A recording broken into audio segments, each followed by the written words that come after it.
मैं शारदा, मैं विष्णु पुराण के 5वें अंश का 16वां అధ్యాయ ఆరంభ कर रही हूँ. నేను శారదానండి. విష్ణు పురాణంలోన 5వ అంశంలోన 16వ అధ్యాయం ఆరంభం చేస్తున్నాను. केसीवध श्री पराशर जी ने कहा, दूसरे दिन रथ पर सवार होकर अक्रूर जी मथुरापुरी से बाहर निकल आए. इधर कंस द्वारा भेजा हुआ महाबली केसी भी श्री कृष्णचंद के वध की इच्छा से घोड़े का रूप धारण करके वृंदावन में आया और अपने खुरों से पृथ्वी को खोदता अत्यंत तीव्र वेग से गोपों की ओर दौड़ा. उस अश्वरूपी दैत्य के घोर हिनाहट को सुनकर समस्त गोप और गोपियां श्री कृष्णचंद की शरण में आए.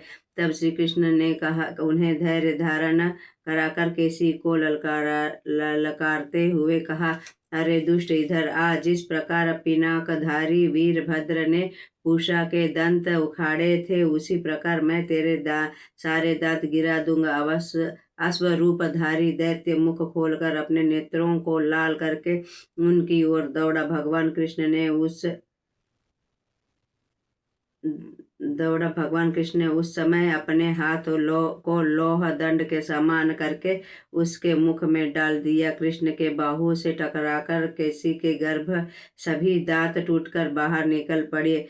केसी के शरीर में भगवान कृष्णचंद की भुजा बढ़ने लगी. केसी के ओठ फट गए और वह रुधिर वमन करने लगा. वह मलमूत्र त्यागते हुए पृथ्वी पर पैर पटकने लगा. उसका शरीर निश्चेष्ट होकर ठंडा पड़ गया. वह असुर वज्रपात से गिरे हुए वृक्ष के समान दो खंड होकर पृथ्वी पर गिर पड़ा. इस तरह केसी को मारकर वह प्रसन्न चित्त ग्वाल बालों के से घिरे हुए देवर्षि नारद प्रसन्न होकर कहने लगे, हे जगन्नाथ, हे अच्युत, आप धन्य हैं. आपने देवताओं को दुख देने वाले केसी को लीला से ही मार डाला. मनुष्य और अश्व के कहीं न होने वाले इस युद्ध को देखने के लिए मैं स्वर्ग से आया था. आपने इस अवतार में जो कर्म किए हैं उससे मेरा चित्त अत्यंत संतुष्ट हो रहा है.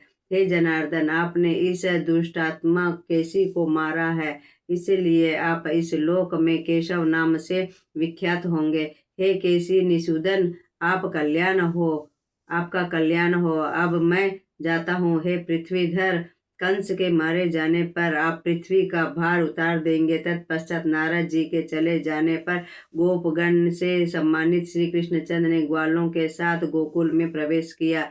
मैं शारदा, मैं విష్ణు పురాణ का 5वें अंश का 16वां అధ్యాయం సమాప్తి करती हूँ. నేను శారదానండి. విష్ణు పురాణంలోన 5వ అంశంలోన 16వ అధ్యాయం సమాప్తం చేశాను.